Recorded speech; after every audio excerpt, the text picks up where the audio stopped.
welcome back to another uneducated opinion.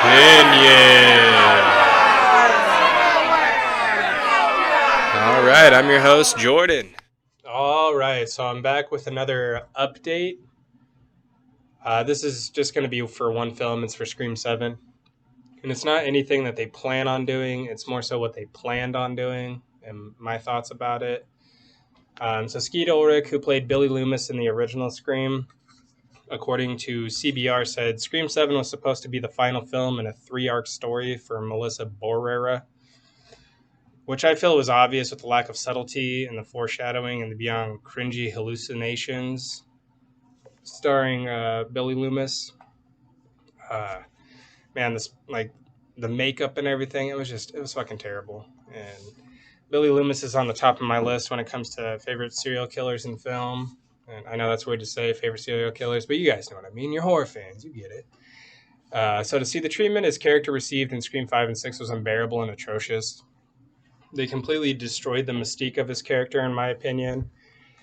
And the whole illegitimate daughter is just stupid. Anyway, to attempt to turn his character into a pseudo-mentor was outlandish in my opinion, and it was a complete disgrace. I thought it was fucking stupid, because when he's like, oh, the knife, or like trying to guide her, it's just like, what the fuck is this, man?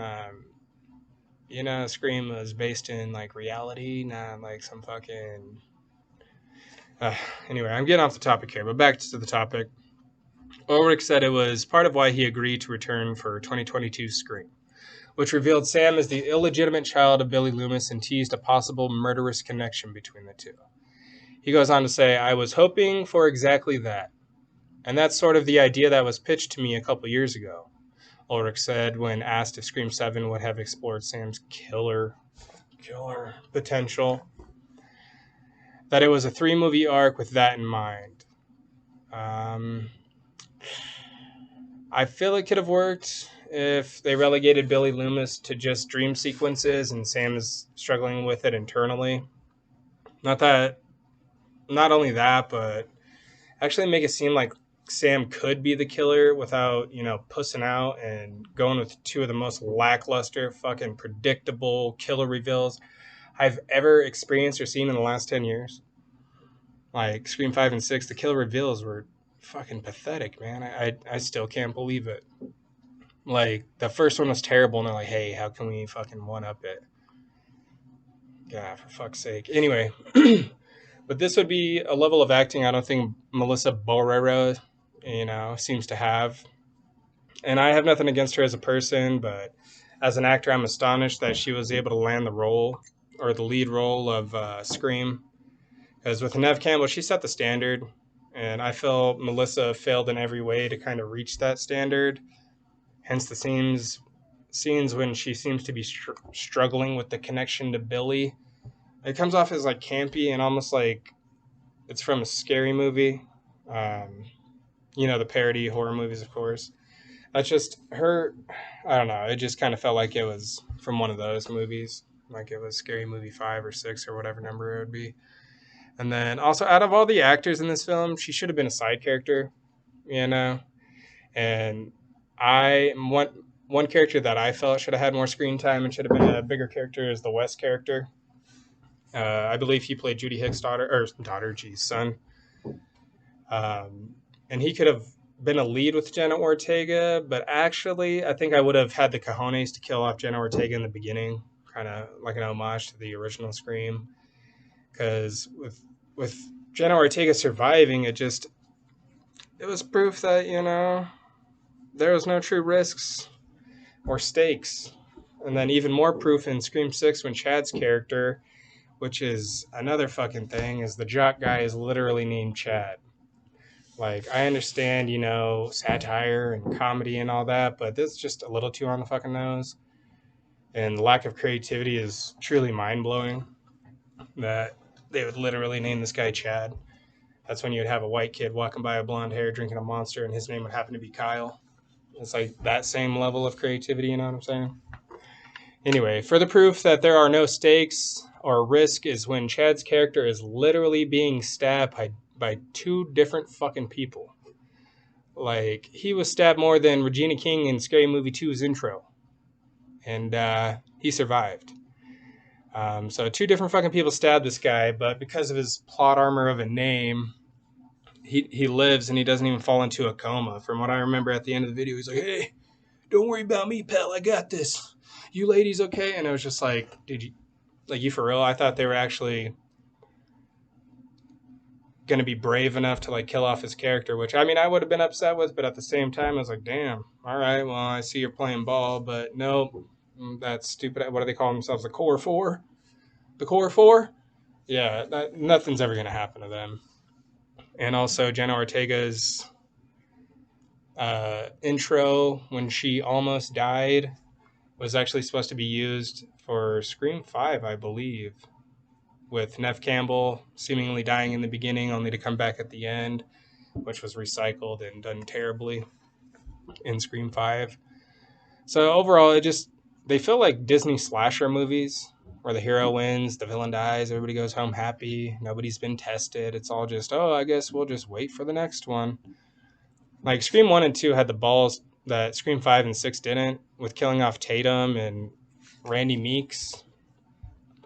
Like, those 2 characters were very loved characters. I haven't really talked to anybody that didn't like those characters. Me personally, I wish Tatum, survived a little longer. But anyway, like, their deaths actually meant something, and you felt it, and you like realize, like, man, there is like no safety net for any of these characters. At any moment, these characters can go.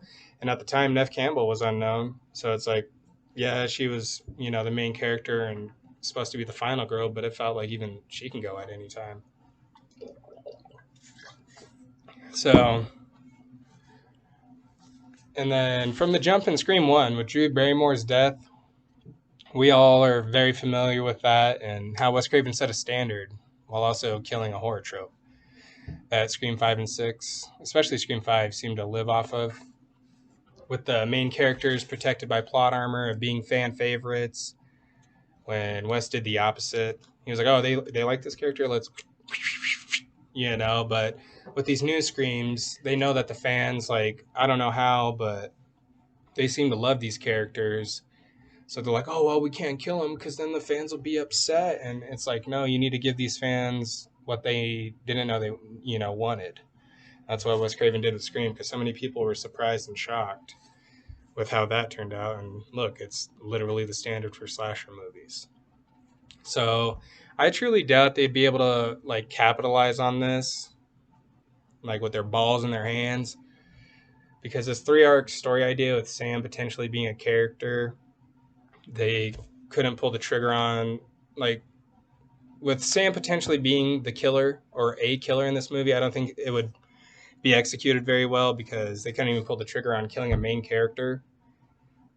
They had to rely on killing a legacy character and another legacy character, which everyone saw coming from a light year away. It was no fucking mystery. It was no surprise. The only way, how do we subvert expectations? What if Dewey doesn't actually live? What if he actually dies?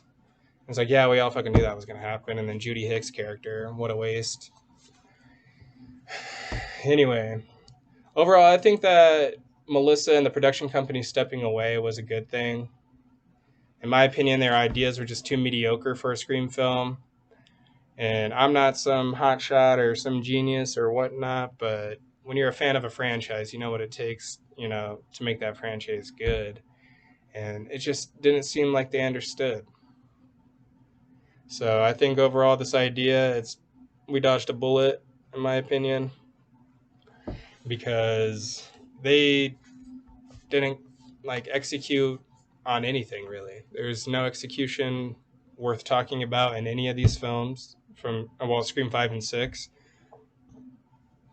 Like, no, they're all predictable run-of-the-mill slasher movies, but because they had the Scream name attached to them, everybody thought they had to blow smoke up their ass. But no, they're truly terrible movies.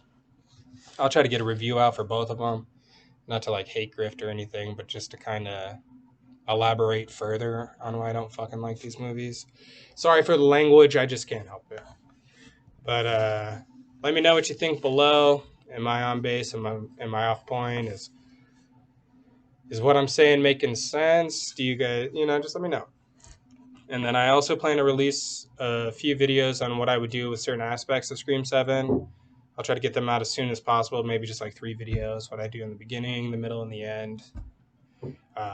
I'll try to release my idea for an intro this week, the opening kill, what I would do, and how it would set a fucking standard, and how it would set, the level of risk that these characters are going to have to navigate through.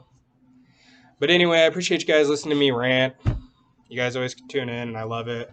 Thank you guys for watching and subscribing. And to my subscribers, I love all of you. 15, yeah, baby. Yeah, baby. Big numbers, baby. Big numbers. We got to pump those numbers up. No, I'm just kidding. And remember, stay spooky.